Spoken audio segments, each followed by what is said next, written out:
있습니다.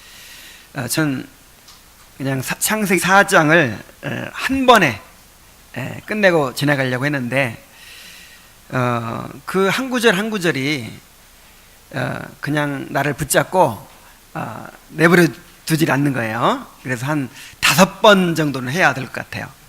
자, 오늘은 3번째 시간입니다.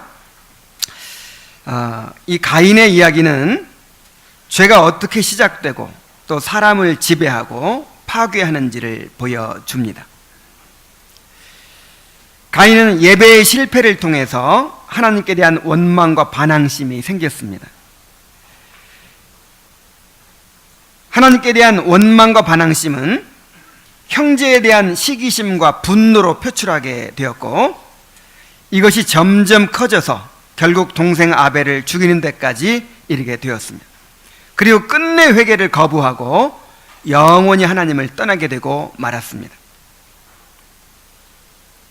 그래서 하나님을 믿지 않고 바르게 예배하지 않는 데서 죄가 시작되는 것이고, 이것이 다른 사람과의 관계에서 영향을 미치게 되는데, 그 죄가 번성해서 모든 악을 낳게 된다라고 하는 사실을 우리가 발견할 수 있는 것입니다.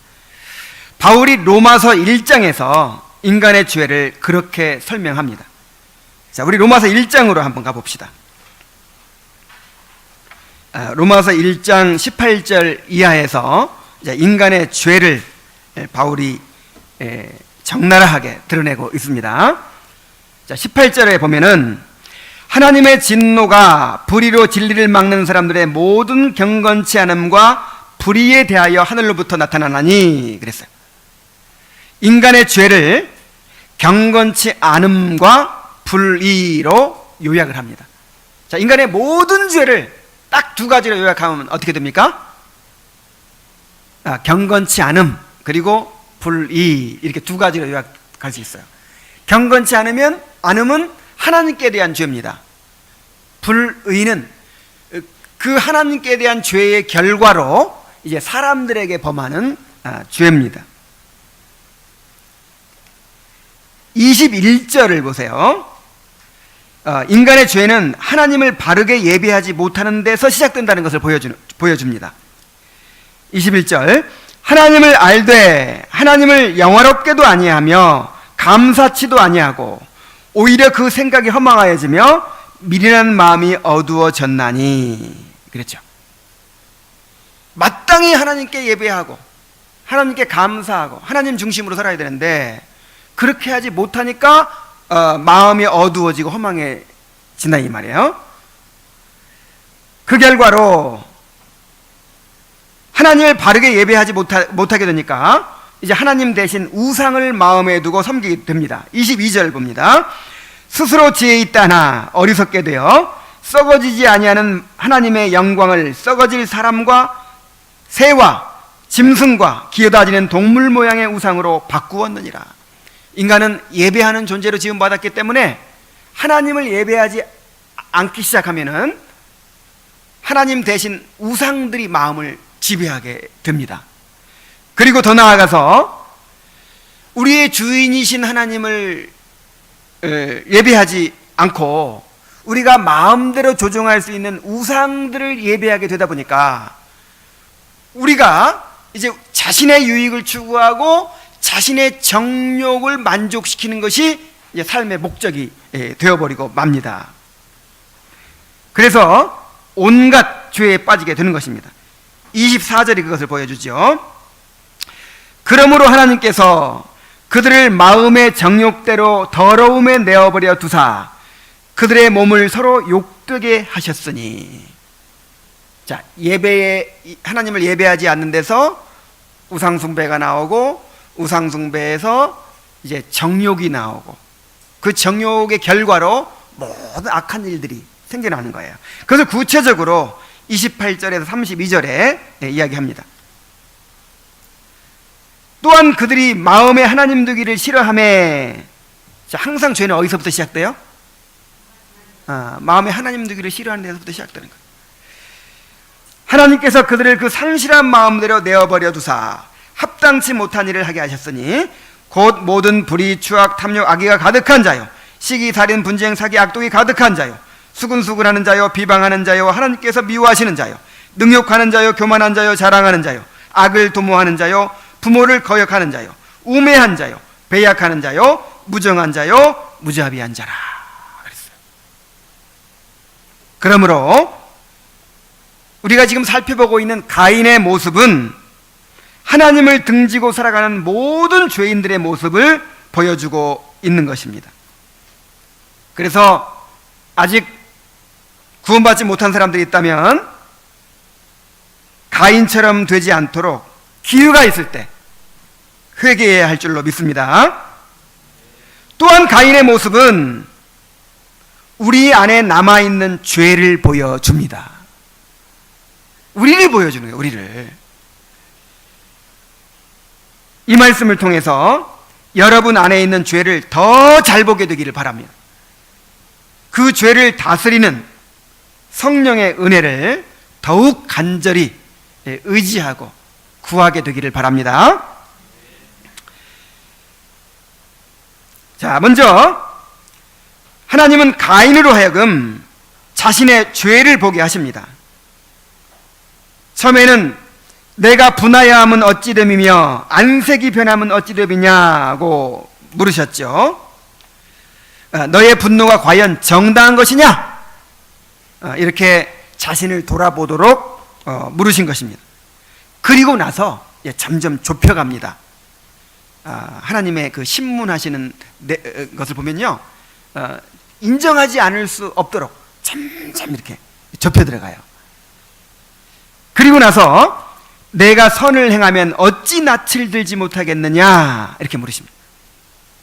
더 이상 변명하지 못하도록 내가 정당하다면 어찌하여 떳떳하게 얼굴을 들지 못하느냐 이렇게 물으시는 것입니다. 정말 그렇지 않습니까? 자신이 떳떳하면, 선을 행하고 있으면 왜 하나님 앞에서 얼굴을 들지 못합니까? 지금 하나님을 향하여 원망과 반항을 품고 있고 동생을 향해 시기심과 분노를 품고 있기 때문에 그렇게 마음이 닫혀 있고 그렇게 얼굴을 하나님 앞에 들지 못하고 있는 것입니다. 하나님은 우리도 우리 안에 있는 죄를 이렇게 보게 되기를 원하십니다. 우리가 하나님께 얼굴을 들지 못하고 있을 때 이렇게 우리에게 물으십니다. 내가 선을 행하고 있다면 어찌하여 하나님을 바라보지 못하고 다른 사람들에게 마음을 열지 못하고 있느냐? 내가 바른 상태에 있다면 어찌하여 내 마음에 평강을 잃어버리고 있느냐? 어찌하여 내 마음에서 찬양이 사라지고 감사가 사라지고 있느냐? 이렇게 물어보십니다. 여러분, 우리 마음 가운데 이 찬양이 사라지고 있다면요, 감사가 사라지고 있다면 이미 죄가 우리를 지배하고 있는 거예요. 우리가 자신의 마음 상태를 보고 잘 깨달아야 합니다. 우리가 하나님을 바라보지 못하는 것은 마음에 죄가 자리 잡고 있기 때문입니다. 가인처럼 하나님께 대한 원망과 다른 사람에 대한 시기와 분노가 있을지도 모릅니다. 또는 마음에 정욕을 품고 있거나 세상을 사랑하는 마음이 그 마음을 차지하고 있기 때문인지도 모릅니다. 어쨌든 은혜를 소멸하고 그 마음을 죄가 지배하고 있기 때문에 하나님 앞에서 낯을 들지 못하고 있는 것입니다. 물론 마음의 고통과 상처가 있어서 그럴 수도 있습니다. 그러나 그럴 때라도 하나님께 나아가서 마음을 토하고 은혜를 구해야 합니다. 하나님을 의지하고 모든 문제를 하나님께 맡겨야 합니다. 하나님 앞에 나아가서 해결되지 못할 문제가 있습니까? 없어요. 우리가 시편 강해를 통해서 우리가 계속 살펴보고 있잖아요. 우리의 상급이 되시는 하나님을 바라보고 하나님 자신으로 위로를 삼아야 합니다. 그런데도 불구하고 계속해서 하나님께 나아가지 못하고 있는 것은, 이것은 변명할 수가 없어요. 핑계할 수가 없어요. 마음에 죄가 자리 잡고 있기 때문입니다. 어떤 문제가 있을 때, 그래서 하나님과의 관계가 막히고 사람들과의 관계가 막히게 될 때, 먼저 우리는 우리 자신의 죄를 보아야 합니다. 뭐 때문에 그런다, 누구 때문에 그런다, 자꾸만 이렇게 핑계대고 변명하고 이렇게 해서는 안 돼요. 먼저 자신의 죄를 회개하고 하나님과의 관계를 회복해야 합니다. 자신의 죄를 바라보지 못하고 문제만을 생각하는 것은 위험한 일이에요. 그러면 가인처럼 점점 더 큰 죄에 빠지게 됩니다. 하나님은 가인에게 죄의 위험성을 경고하십니다. 선을 행하지 아니하면 죄가 문에 엎드려 있느니라 그랬죠. 지금 창세기로 돌아가 있습니까? 아까 로마서 갔다가 창세기 돌아왔어요?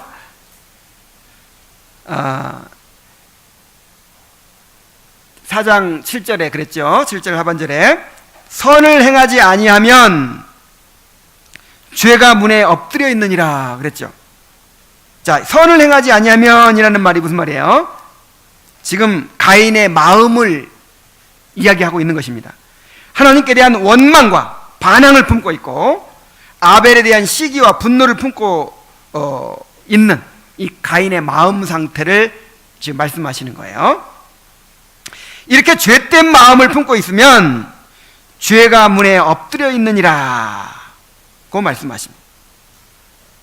자, 죄가 문에 엎드려 있다는 말이 무슨 말이에요? 마치 이 동물의 왕국을 보면은 이제 멋모르고 어린 사슴이 이렇게 막 풀을 뜯고 있어요. 그때 사자가 몰래 다가갔죠. 그래서 갑자기 일거에 덮치기 위해서 그렇게 먹잇감을 노리고 웅크리고 있는 그런 모습을 나타내는 말이에요. 죄가 사자가 먹잇감을 덮치려고 하는 것처럼 그렇게 우리를 덮치기 위해서, 우리를 사로잡고 파괴시키기 위해서 그렇게 기회를 엿보고 있다는 것입니다. 그런데 어디에 엎드려 있다고요? 문 앞에. 문이 어디예요? 우리가 항상 드나드는 곳. 우리의 길목을 딱 지키고 있다는 것입니다. 죄를 마음에 용납하고 있는 것이 얼마나 위험한 일인지를 경고하시는 말씀입니다. 또 8절 서두에 보면은 죄가 너를 원하나라고 하십니다. 죄가 어떻게 한다고요? 원한다는 거예요. 이 말은 죄가 너를 지배하려는 강한 소원을 가지고 있으나 하는 말이에요. 죄가 우리를 지배하고자 강한 열망을 가지고 의욕을 가지고 그렇게 우리를 노린다는 것입니다. 어떤 주석가는 이 구절을 이렇게 해석을 했어요. 죄가 너를 향하여 길을 쓰고 달려들려고 한다. 어떻게 한다고요? 죄가 너를 향해서 길을 쓰고 달려들려고 한다는 거예요. 지금 가인 안에 있는 죄가, 가인이 마음속에 품고 있는 죄가 가인을 사로잡고 넘어뜨리려는 강한 소원을 가지고 있을 뿐만 아니라 가인에게 달려들려고 한다는 거예요. 이렇게 성경은 이렇게 우리 안에 있는 죄를 인격화하여 이야기합니다. 바울은 로마서에서 죄의 세력이 있다고 하고, 죄가 기회를 엿본다고 하고, 죄가 우리를 지배하려고 한다고 하고, 죄가 우리를 속이고 또 종을 삼고 죽인다고 이렇게 표현합니다. 그리고 우리가 죄에게 순종한다 이렇게도 이야기를 합니다. 이렇게 죄를 인격화하여 표현하는 것은 죄가 그만큼 강력한 힘으로 실제적으로 우리 안에서 역사하고 있다는 것을 보여주는 것입니다. 죄가 얼마나 무서운 것인지를 여러분 알게 되시기를 바랍니다. 죄가 우리 마음대로 그렇게 다룰 수 있는 그런 것이 아니라는 거예요. 죄는 그 죄 자체가 강력한 힘을 가지고 있어서 우리를 사로잡고 지배하고 우리를 영원한 멸망으로 이끌어가는 그런 능력이 있다는 것입니다. 그런 의지가 있다는 것입니다. 의지가. 죄가 인격도 아닌데 어떻게 의지가 있을까요?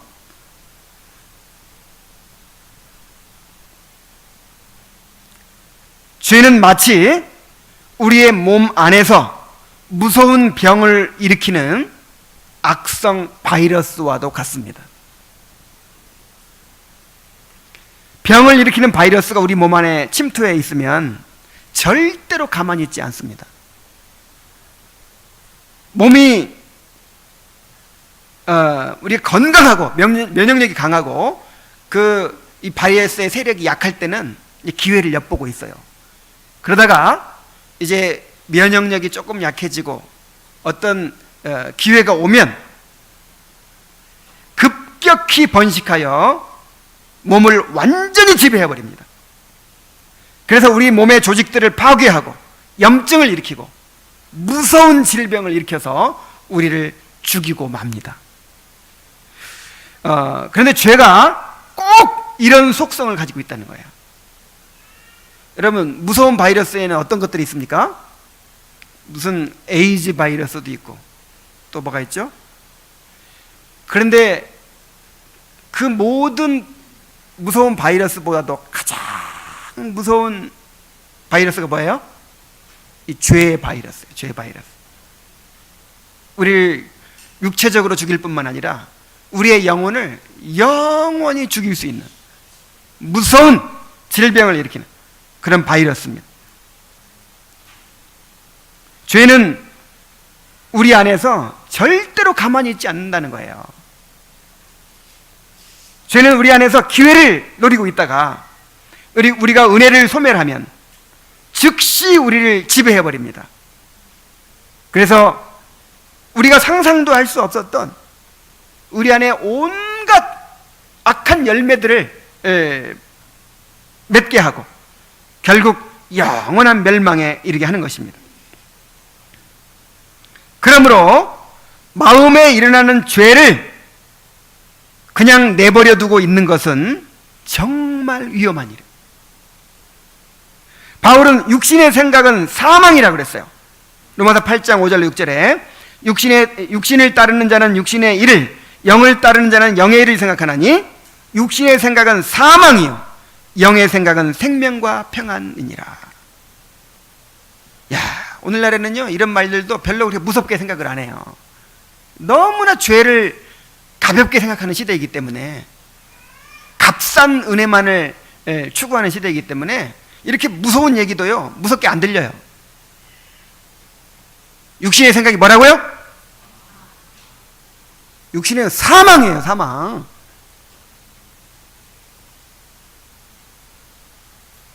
우리 내면의 싸움이, 근데 이제 너희가 살인을 저지르면 사망이다, 간음을 저지르면 사망이다 이렇게 얘기하지 않죠? 뭐가 사망이다? 육신의 생각은 사망이다, 영의 생각은 생명과 평안이다 이렇게 얘기하죠. 우리 내면의 영적 싸움이 얼마나 중요한지를 보여줍니다. 얼마나 우리 내면에서 치열한 생사의 싸움이 일어나고 있는지를 보여주는 것입니다. 우리가 어떤 생각으로 살아가느냐에 따라서 우리가 죽을 수도 있고 살 수도 있다는 거예요. 육신의 생각은 사망이라는 말은 일단 육신의 생각으로 살아가는 것 자체가 죽음이라는 거예요. 그러니까 우리 안에 육신의 생각이, 이 죄의 본성에서 나온 생각이 이제 우리 마음을 지배하고 있으면 그 자체가 뭐라고요? 그 자체가 사망이에요. 그 자체가. 살았으나 죽은 자예요.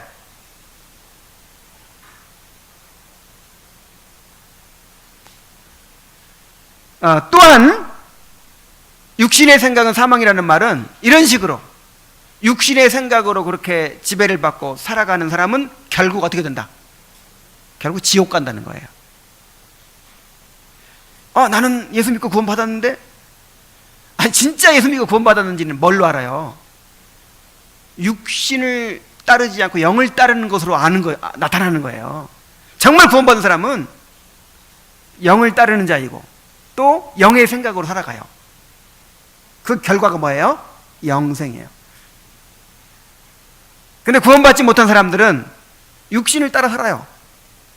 설령 그가 신앙 고백을 바르게 한다 해도 육신을 따라 살고 또 육신의 생각이 늘 지배하고, 그럼 결과 어떻게 된다고요?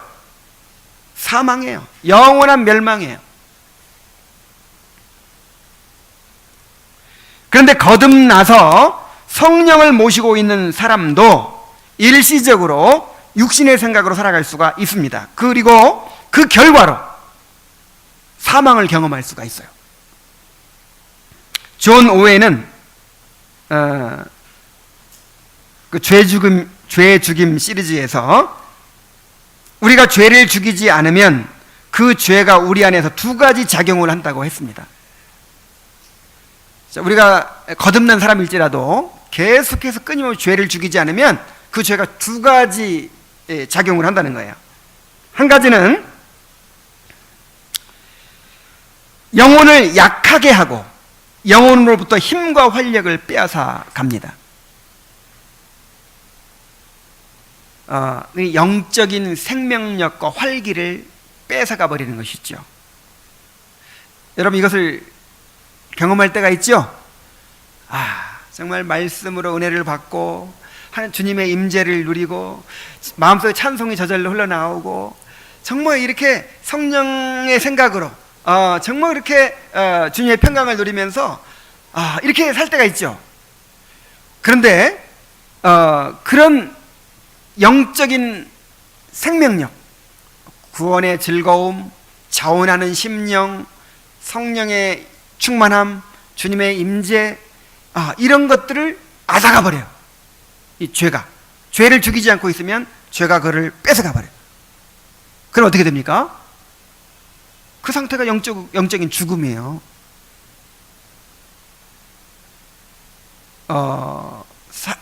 향락을 좋아하는 자는 살았으나 죽은 자로다 그랬죠.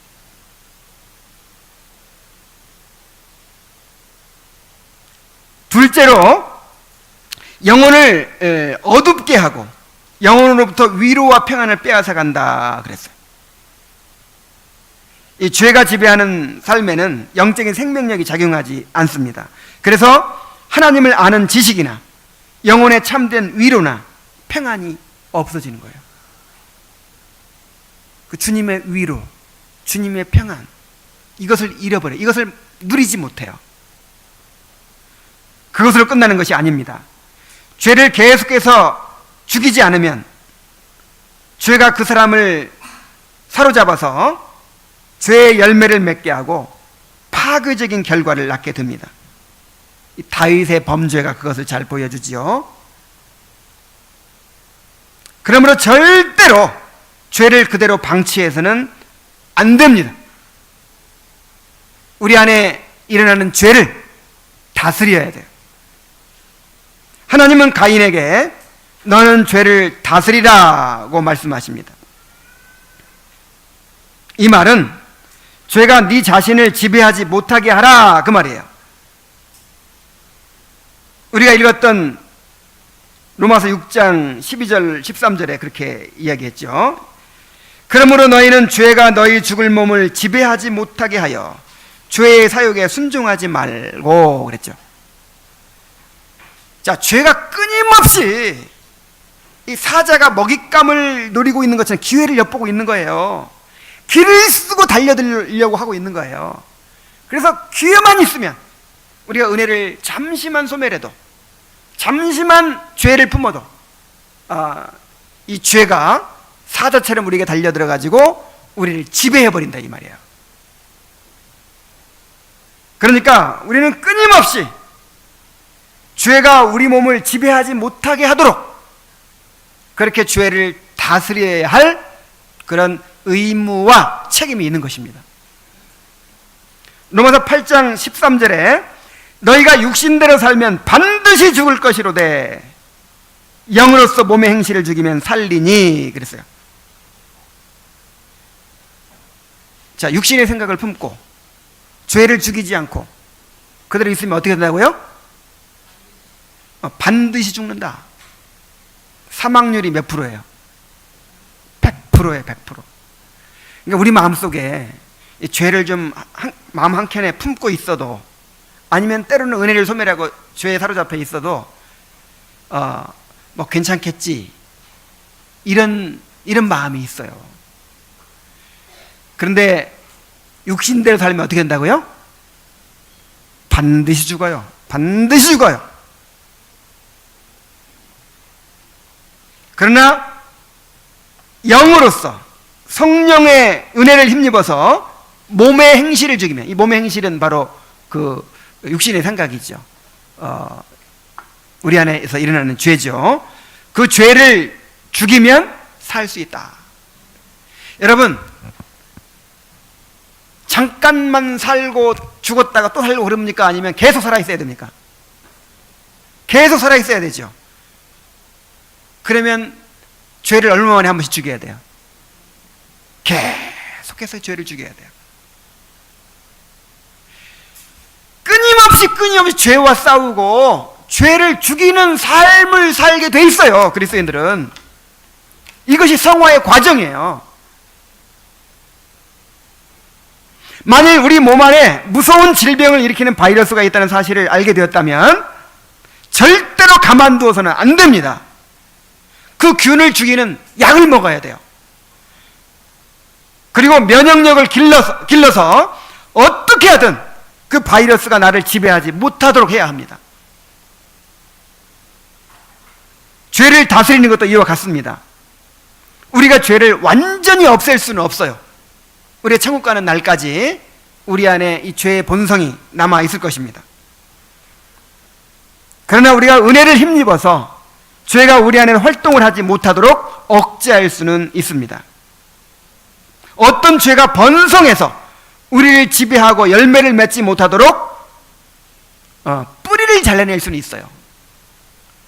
뭐 할 수 있다고요? 이 밑둥을 잘라낼 수는 있어요. 아주 그냥 그 근원은 남아있어요. 우리의 죄의 본성은 남아있지만 그 본성에서 어떤 죄가 이렇게 일어나가지고 자라서 열매를 맺지 못하도록 우리가 그거를 잘라낼 수 있다 이 말이에요. 그것을 성경은 죄를 죽인다 또는 땅에 있는 지체를 죽인다라고 표현하는 것입니다. 존 오웬은 죄 죽임의 중요성에 대해서 이렇게 이야기합니다. 죄는 싸우고 활동하며 반역하고 혼란시키며 소동을 일으킬 뿐만 아니라, 자, 우리 안에서 이런 일을 하는 거예요. 죄가 그대로 방치한다면, 곧 계속해서 죽이지 않는다면 엄청나고도 저주스럽고도 추하게 영혼을 파괴하는 죄들을 낳기 때문에 우리는 항상 죄를 죽여야 한다. 죄는 속임을 통해 사람들을 완고하게 하고 결국은 파멸에 이르게 한다. 그리고 또 이런 말도 했습니다. 당신이 죄를 죽이지 않으면 죄가 당신을 죽일 것이다. 그랬어요. 여러분 기억하십시오. 우리가 죄를 죽이지 않으면 죄가 우리를 죽입니다.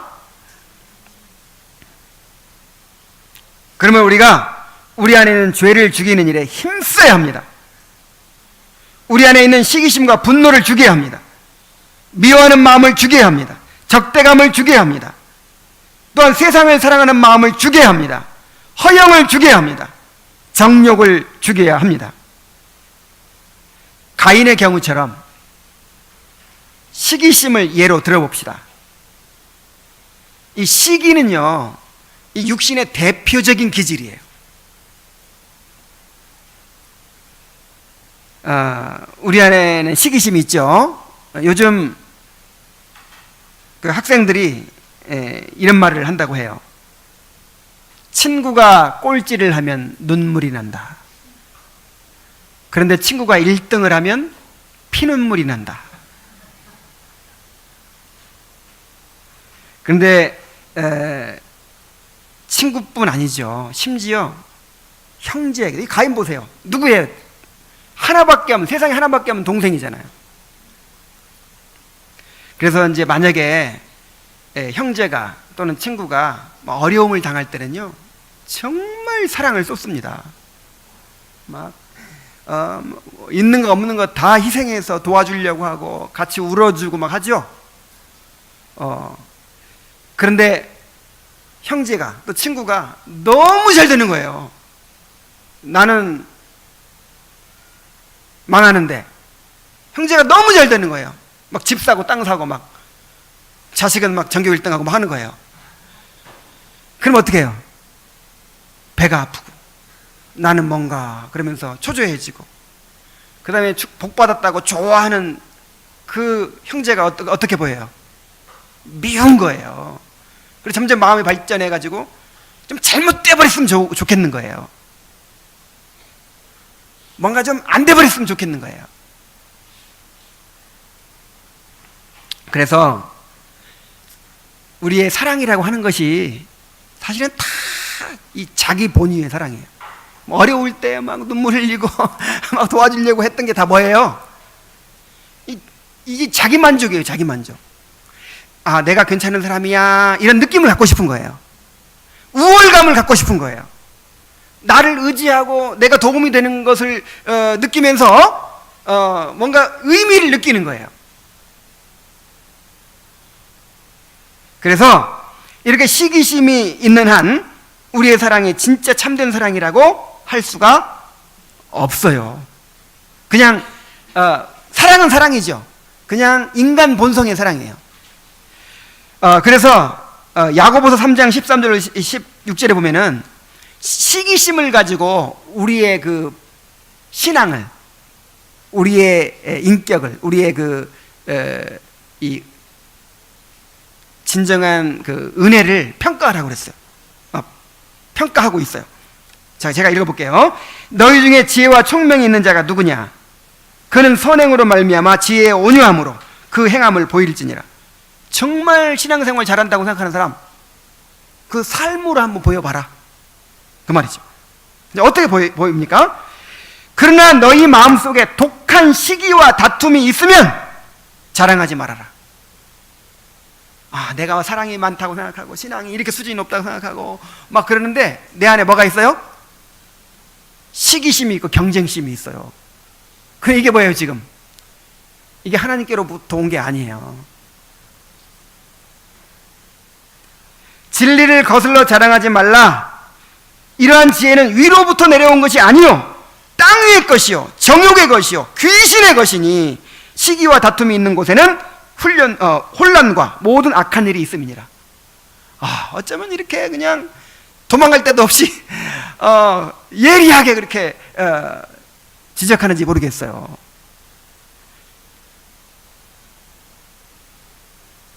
시기와 다툼이 있는 것은 아무리 열심히 있고 아무리 사랑이 풍성한 것처럼 보이고 그래도 이거는 하늘로부터 내려온 것이 아니라 땅에서 나온 것이라 이 말이에요. 마귀적이고 정욕적이고 귀신의 것이래요.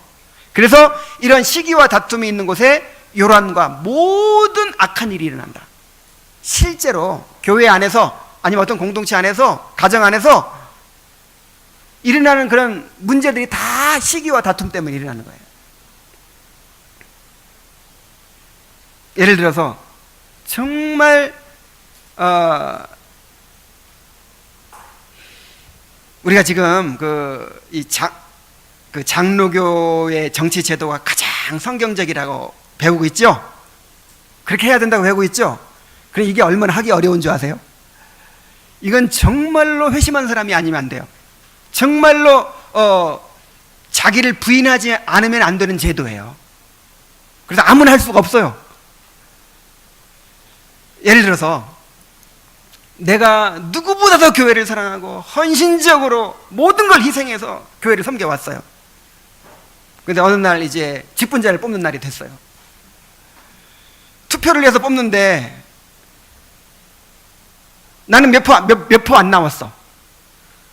그리고 내가 은근히 경쟁자로 생각하는 사람, 나보다 못하다고 생각하는 사람이, 그리고 내가 못마땅하게 생각하는 사람이 많은 표를 얻어가지고 직분자가 딱 됐어요. 그럼 어때요? 마음이 상한 거예요. 이제 가인의 심정이 되는 거죠. 이제 목사님도 밉고 또 교인들도 원망스럽고, 근데 내가 뽑히지 못해서 나는 화가 났다 이렇게 말합니까? 절대 이렇게 말하지 않죠. 하나님의 뜻을 앞세우죠. 아, 이번에 어떤 일을 하는데 이게 하나님 뜻에 어긋났다는 거예요. 이게 교회 헌법에 어긋났다는 거예요. 자꾸 문제를 삼고 자꾸 동조자를 규합하고 이러면서 교회가 문제가 생기는 거예요. 이러면서.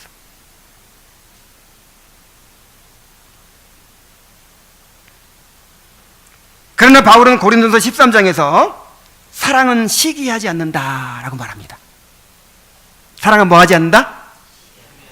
여기서 말하는 사랑이 뭐냐면 구원의 은혜를 말하는 거거든요. 정말 구원의 은혜를 경험한 사람은 시기심을 극복할 수가 있다, 그 뜻이에요. 그러니까 구원받았다고 시기심이 없어지는 게 아니죠. 왜냐하면 악한 본성이 아직 남아있기 때문에. 그러나 극복할 수는 있다 이 말이에요. 죽일 수는 있다 이 말이에요. 왜냐하면 하나님이 우리의 완전한 상급이 되시기 때문입니다. 하나님이 우리의 완전한 만족이 되시기 때문입니다. 그 하나님께 완전한 사랑을 누리기 때문입니다. 그러므로 만일 우리 안에 시기심이 일어나게 될 때, 자, 시기심이 일어나면 나 시기심 때문에 그런다, 그런 사람 없다니까요. 자, 죄가 우리를 지배하는 두 가지 방식이 있어요. 속임과 강압이에요. 자, 뭐라고요? 죄는 우리를 속입니다. 그러니까 나는 지금 시기심 때문에 그래, 이런 사람 없어요. 항상 뭘 앞세워요? 내가 볼 때 정말 이거 하나님의 뜻에 어긋나게 하는 거예요. 정말 옳지 못하게 하는 거예요. 그래서 막 정의감에 사로잡혀가지고 공격을 하는 것이죠. 뭐 교회 안에서 싸움이 일어나고 다툼이 일어날 때 나는 악한 자 편이야, 뭐 이런 사람 있나 보세요. 전부 다 하나님의 뜻을 내세우고 주님을 위해서 한다고 하고 교회를 위해서 한다고 하죠. 죄가 이렇게 속입니다. 죄가. 죄에게 속지 마세요. 그래서 죄는 자꾸만 우리의 문제를 바라보게 만들어요. 나 상처 입은 걸 바라보게 만들어요. 내가 억울한 걸 바라보게 만들어요.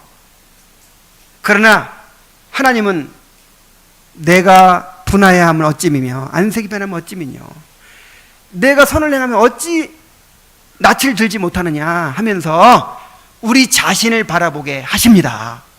그래서 다른 사람의 죄는 하나님께 맡기세요. 그리고 뭘 바라봐야 돼요? 내 자신의 죄를 돌아봐야 돼요.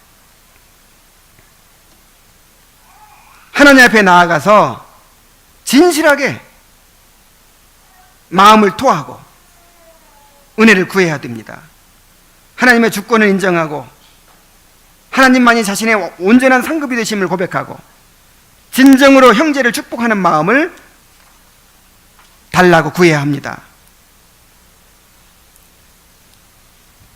구하라 그러면 너에게 주실 것이요, 찾으라 그러면 찾을 것이요, 두드리라 그러면 열릴 것이니. 자, 이 말씀은, 이런 말씀은 여기에 해당되는 말씀이에요. 벤치를 구하면 벤치를 주시고 아파트를 구하면 아파트, 이게 아니고 정말 우리에게 은혜가 필요할 때, 성령으로 말미암는 위로부터 오는 지혜가 필요할 때, 그때 하나님께 구하면 반드시 주신다는 거예요. 반드시. 응답률 몇 프로? 100%에 100%. 안 주실 리가 없어요. 이게 하나님의 뜻이기 때문에. 하나님, 나에게 시기심이 있습니다. 나에게 분노가 있습니다. 내가 자꾸만 반항심이 생깁니다. 내가 이 죄를 이기게 해 주시옵소서. 회개하면서 하나님 앞에 은혜를 구하면 하나님께서 은혜를 주십니다. 좀 질긴 사람은 좀 오래 걸릴 수도 있어요. 그렇지만 계속해서 하나님께 구하고 찾고 두드리면 주셔요, 안 주셔요? 주십니다. 그래서 극복하는 거예요. 그래서 하나님을 찬양하고 다시 형제를 축복하고 감사할 수 있게 되는 거예요. 자, 자, 이런 식으로 시기심만이 아니라 우리 안에 있는 탐욕을, 허영을, 정욕을, 세상에 대한 사랑을 우리가 죽여야 되는 거예요. 다른 사람에 대한 적대감과 미움을 그렇게 죽여야 되는 거예요. 우리에게는 매일 죄 죽임을 실천해야 될 의무가 있습니다. 이 존 오웨이는 말하기를, 적극적으로 죄를 죽이지 않는 사람은 그 죄를 용납하는 것이고 죄와 타협하는 것이다 그랬어요. 이 죄와 평화 협상을 맺는 거예요. 우리 서로 건드리지 말자 이렇게. 근데 죄가 안 건드립니까? 나를 잡아먹죠. 그리고 이것은 정말 하나님께 대한 엄청난 죄예요. 이 죄를 없이 하시기 위해서 그리스도께서 우리를 위해 죽으셨잖아요. 목숨 바쳐서 하고자 하시는 일이 뭐예요? 우리를 죄에서 건지시는 일이죠. 그래서 우리가 십자가를 믿는다면 죄와 적극적으로 싸워야 되는 거예요. 절대로 죄를 용납해서는 안 되는 거예요. 죄를 미워해야 되는 거예요. 근데 죄를 사랑해. 여러분, 죄를 사랑하기 때문에, 죄를 즐거워하기 때문에 용납하는 것입니다. 그걸 아셔야 돼요.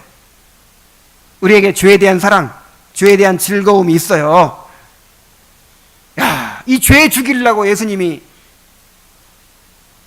성육신 하셔서 우리를 위해 고난받으시고 그 모진 하나님의 진노와 저주를 다 받으시고 그렇게 죽으셨는데, 내가 죄를 죽이지 않아요. 죄를 미워하지 않아요. 그럼 이것은 하나님께 대한 반역입니다.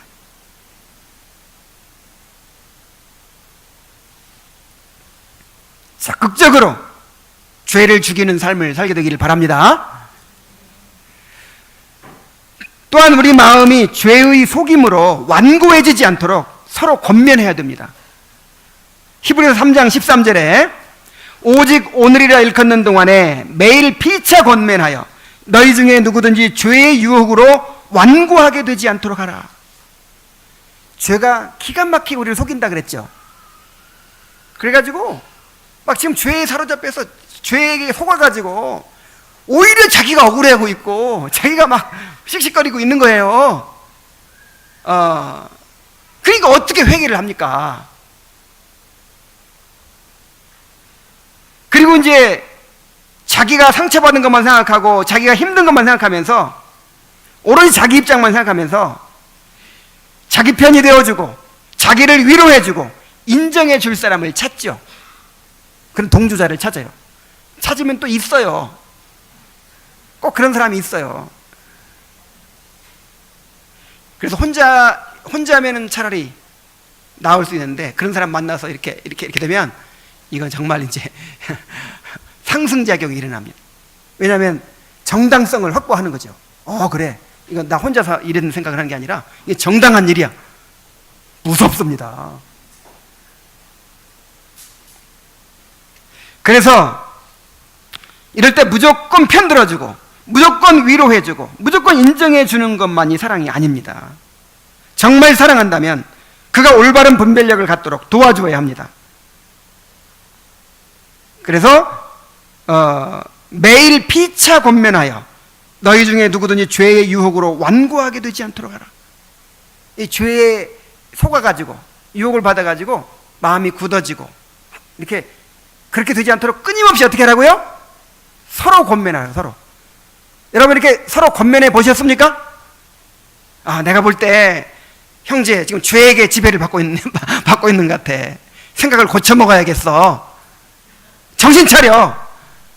자, 이렇게 해본 적 있어요?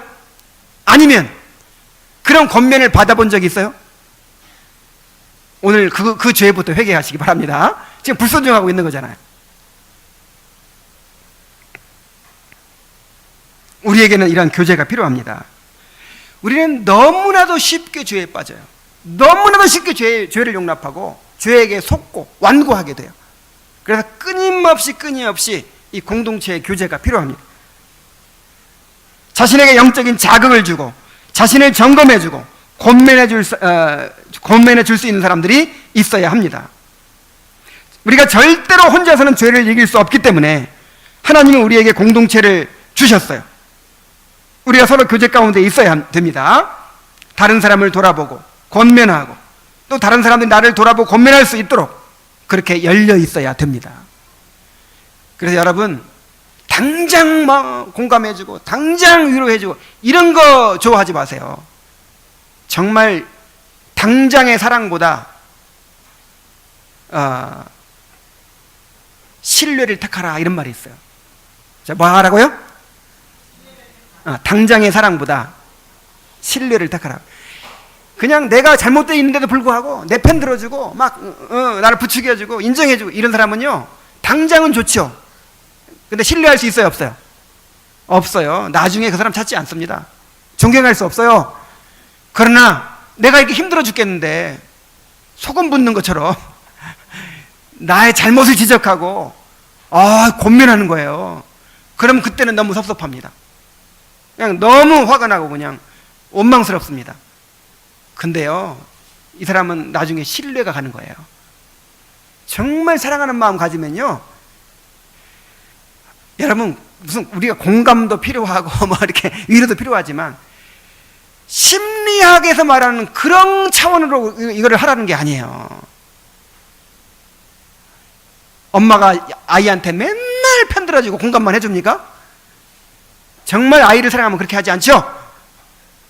그래서 히브리서 10장 24절에 서로 돌아보아 사랑과 선행을 격려하며 모이기를 피하는 어떤 사람들의 습관과 같이 하지 말고 오직 권하여 그날의 가까움을 볼수록 더욱 그리하자. 그랬어요. 또 히브리서 12장 15절에 16절에 너희는 하나님의 은혜에 이르지 못하는 자가 있는가 없도록 하고.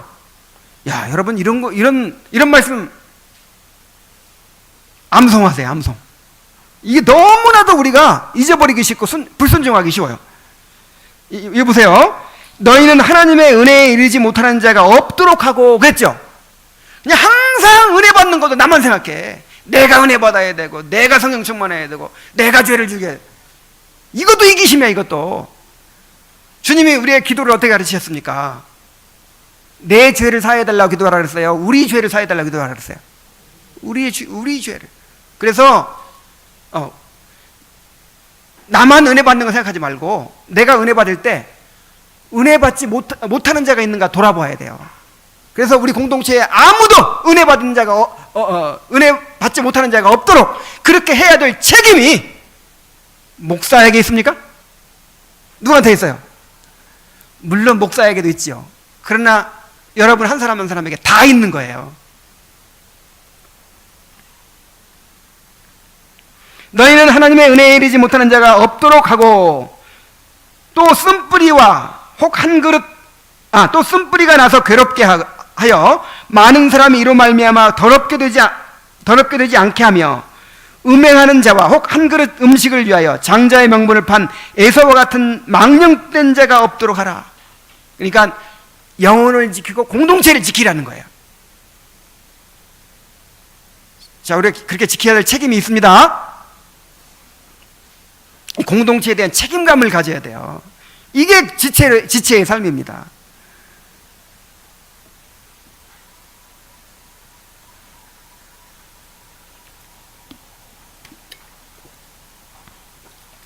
가인의 모습은 이렇게 죄를 죽이지 못할 때 어떤 무서운 결과가 일어나게 되는가를 보여줍니다. 가인은 죄에 사로잡혀서 끝내 아벨을 죽이고 맙니다. 하나님이 그토록 사랑으로 권면하시고 회개할 기회를 주셨음에도 불구하고 가인은 끝까지 회개하지 않습니다. 그리고 결국 아벨을 죽이는 데까지 이르게 됩니다. 자, 8절에서 가인이 아우 아벨에게 말하고 그랬죠. 무슨 말 했을까요? 자, 우리 조용한 데 가서 얘기 좀 하자 하고 들로 나가자라고 말한 것으로 보입니다. 그래서 다른 대부분의 성경 번역들은 들로 나가자라는 말을 집어넣었어요. 가인이 아벨에게 우리 들로 나가자라고 말한 거예요. 그러니까 충동적으로 죽인 게 아니란 말이죠. 의도적으로 계획적으로 아벨을 들판으로 꿰어내가지고 그렇게 잔인하게 쳐서 죽였습니다. 죄가 우리를 지배할 때 이토록 무서운 결과를 낳습니다. 이게 최초의 살인이잖아요. 최초의 살인. 그때는 짐승 한 마리만 죽어도 엄청난 일로 여겼을 텐데 어떻게 사람을 죽일 생각까지 하게 되었을까요? 죄가 이렇게 무섭다는 걸 알아야 돼요. 죄가. 여러분, 우리 안에 살인이 들어있습니다. 간음이 들어있어요. 이미 죄가 들어있어요. 시기, 살인, 분재, 악독이 가득한 자요 그랬잖아요. 가득 들어있어요. 그래서 여기서 살인도 나올 수 있고요, 간음도 나올 수 있고 엄청난 죄들이 나올 수 있어요.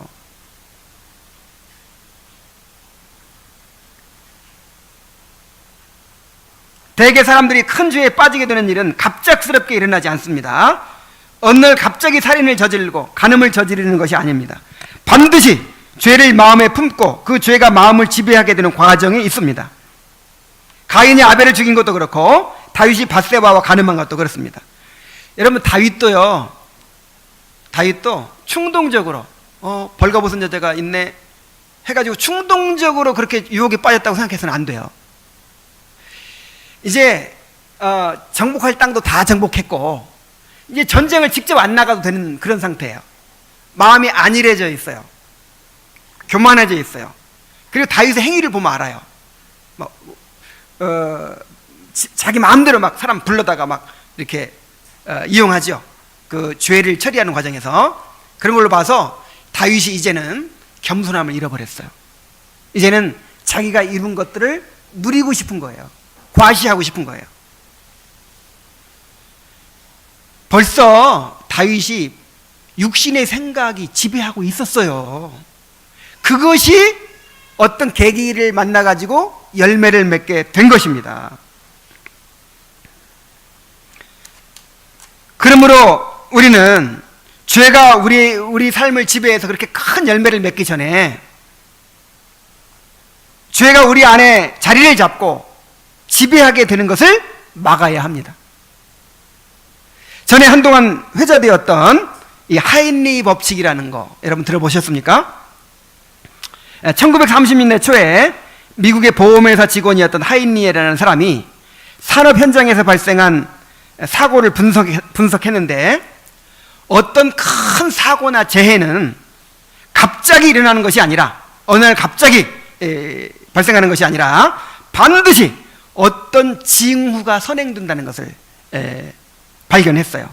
어떤 큰 사고나 재해가 일어나기 전에 경미한 사고가 29번, 위험에 노출되는 경험이 300번 정도가 일어난다는 것입니다.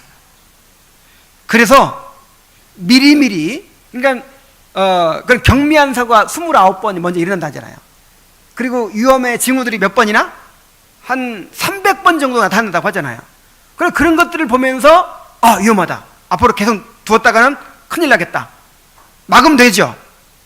이 세월호가 침몰했는데 그냥 어느 날 갑자기 침몰한 게 아니에요. 그래 침몰하게 되기까지 오랫동안 그렇게 그 위험 요인들을 안고 있었어요. 그런 징후들이 나타났다 이 말이에요. 최소한 29번 이상의 그런 그 위험한 일들이 있었고 그런 300번 이상의 그런 징후들이 드러났어요. 그때 잘 예방을 했으면 세월호 사건 안 나는 것입니다. 마찬가지로 영적으로도 이와 같아요. 우리 마음에 은혜를 소멸할 때 은혜가 소멸됐어요.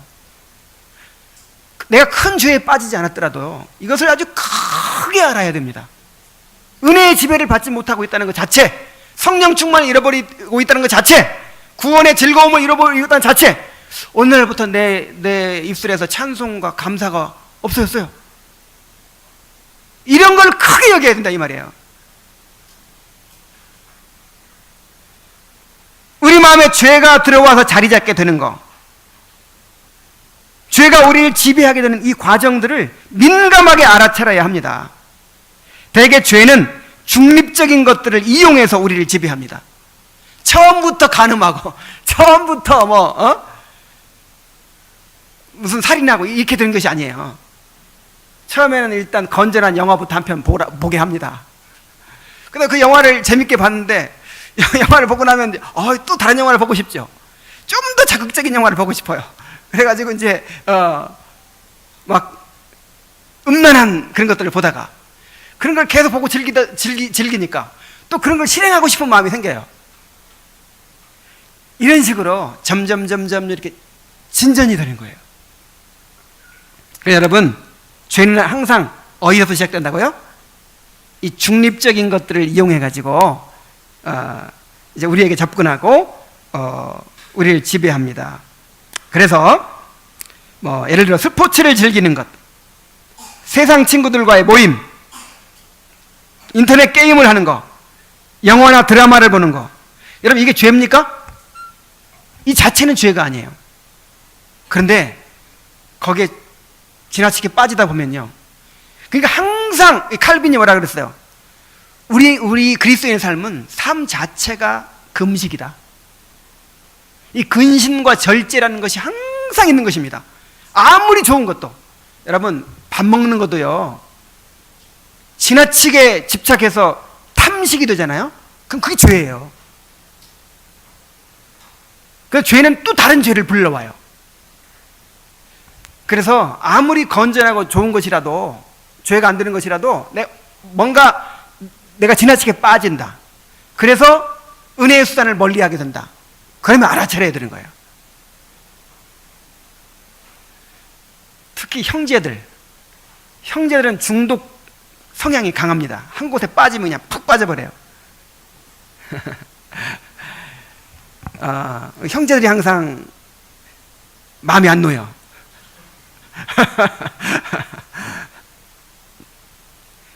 뭐 정 빠질 데 없으면 일이라도 빠진다니까요. 워커홀릭이 되죠. 여러분, 항상 근신하며 절제하는 삶을 살아야 합니다. 우리가 하나님을 즐거워하지 못하는 거, 하나님을 찬양하고 감사하지 못하는 거, 이 은혜가 소멸되는 거, 이런 거를요 심각하게 여겨야 돼요. 여러분, 이런 거 잃어버리는 게 죽는 거잖아, 영적으로. 죄의 지배를 받으면서도 간음이나 살인 같은 큰 죄를 저지르지 않을 수도 있어요. 그런데 어떤 면에서는 그런 상태가 더 위험할 수도 있습니다. 왜냐하면 자신의 상태를 심각하게 여기지 못하고 회개하기 어렵기 때문입니다. 다윗이 밧세바와 간음하지 않았어요. 그렇다고 해서 괜찮은 겁니까? 오히려 회개하지 않은 상태로 계속 죄의 지배를 받고 살았을 수도 있어요. 겉으로 큰 죄를 저지르지 않더라도 은혜를 소멸하고 죄에 사로잡혀 살아가고 있는 삶 자체가 끔찍하고 비참한 것임을 알아야 합니다. 바울은 육신의 생각은 뭐라고 그랬어요? 사망이라고 그랬어요. 향락을 좋아하는 자는 살았으나 죽었느니라 그랬어요. 존 오웬은 말하기를, 하나님은 악인들의 공공연하고 악명 높은 행위보다 그의 종들의 마음속에 있는 욕심의 활동들을 더 악하게 보신다 그랬어요. 그러니까 우리는, 나는 다른 사람처럼 간음하지 않고 살인하지 않고 폭력을 쓰지 않고 막 도박하지 않고 막 이러니까 나는 더 선할 것이다. 절대 그렇게 생각하지 마세요. 그들의 살인과 간음죄보다 우리는 하나님의 거룩한 백성이기 때문에 우리 안에서 일어나는 그 욕심의 활동, 그거를 더 악하게 보신다고요. 더 가증스럽게 보신다고요. 죄를 두려워하고 매일 죄 죽임을 힘써 실천하며 사는 그런 성도들이 되어야 할 줄로